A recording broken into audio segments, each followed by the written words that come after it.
धीरे धीरे करके भगवान की कथा आगे बढ़ी। इधर राजा कंस बड़ा भारी परेशान हो गया। राजा कंस को जीरे में भी भगवान के दर्शन होने लगे।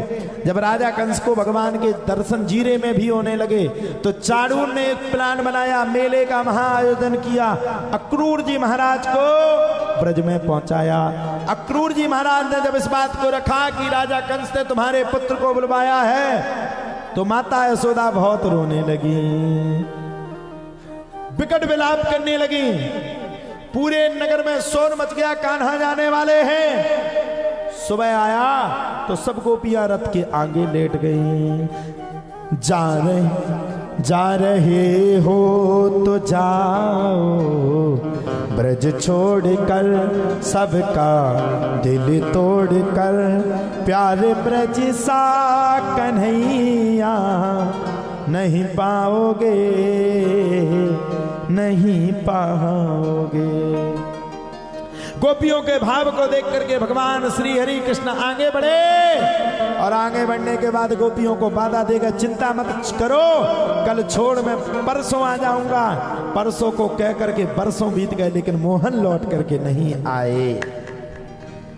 जब ये सब चीजें चली जाती लौट के नहीं आते। भगवान पहुंचे मथुरापुरी में। सबसे पहले कंस के टेलर की लगाई पिटाई, छुड़ाए कपड़ा, टेलर के पास पहुंचे, सबको एक सा करवाया, बढ़िया रंग रोगन हो गया। कुबड़ी चली जा रही थी। भगवान ने कहा, सुंदरी कहां जा रही हो? कुबड़ी रोने लगी, मेरी हंसी का पात्र बनाते हो, तुम्हें शर्म नहीं आती? भगवान बोले, चिंता मत करो, तन का सुंदर होना जरूरी नहीं है, मन का सुंदर होना जरूरी है। भगवान ने कुबड़ी के मुख को पकड़ा और एक सांस में उठा दिया, कुबड़ी को भी विश्व सुंदरी कर दिया भगवान ने।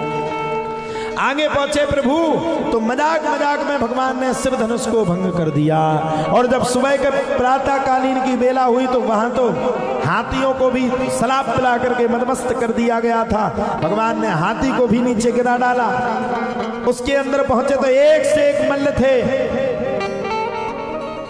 एक से एक मल्ल। सभी मल्लों को विराजमान किया और मल्लों को विराजमान कर करके बड़े प्रेम के साथ एक सांस में आनंद लेते हुए भगवान श्री हरि कृष्ण ने प्रेमाचित ऋतु कालीन में धर्मचरण में प्रवृत्त होते हुए सभी मल्लों को पटक दिया। सेना से युद्ध होना प्रारंभ हो गया। राजा कंस तड़पने लगा, पूरी सेना भगवान के ऊपर आक्रमण करने लगी। अब तो राजा कंस ने तलवार निकाली, भगवान से युद्ध करना शुरू कर दिया। भगवान राजा कंस का बड़ा भारी भयंकर युद्ध होना प्रारंभ हुआ। भगवान ने एक तलवार को निकाला और सर पर धड़ पर प्रयोग किया और सर धड़ से अलग फिक गया और राजा कंस का उद्धार हो गया। सच्चिदानंद भगवान की जय। राजा कंस का उद्धार हुआ। राजा कंस के उद्धार के बाद धीरे धीरे करके भगवान की भगवत कथा आगे बढ़ी। कंस की दो पत्नियां थी, अस्ति और प्राप्ति। अस्ति और प्राप्ति के पिता का नाम था राजा जरासंध। 17 बार भगवान के ऊपर आक्रमण किया गया। 18वीं बार ब्राह्मणों ने कह दिया विजयी भवा। भगवान ने कहा यार ऐसे लड़ लड़ के परेशान हो गए, अब मथुरा से गुजरात की ओर चलते हैं। भगवान ने अब की बार रण को छोड़ दिया, इसलिए भगवान का नाम पड़ गया रण छोड़। और गुजरात में द्वारकापुरी में बड़ी सुंदर द्वारका का नव निर्माण करवा के भगवान पहुंच गए। अब जब भगवान के विवाह का समय आया तब तो भैया कहा जाता है भगवान ने सबसे पहले अपने बड़े भाई बलराम जी का ब्याह रेवत की पुत्री रेवती के साथ कर दिया। अब आया भगवान के ब्याह का। राजा शीत भीष्म को नामो विदर्भाधिपतिर्महा, तस्य पंचाभवन कन्ये का चावरानना। विदर्भ देश के राजा भगवान को बड़ा भारी पसंद करते थे। राजा तो पसंद करते थे लेकिन लड़का पसंद नहीं करता था। लड़का के मन में आश्रित हो गया। लड़का को मन ही मन बड़ा भारी भयंकर बुरा लगा। और जब लड़का को बड़ा भारी भयंकर बुरा लगा तब तो उसने शिशुपाल के साथ रुक्मणी का ब्याह तय कर दिया।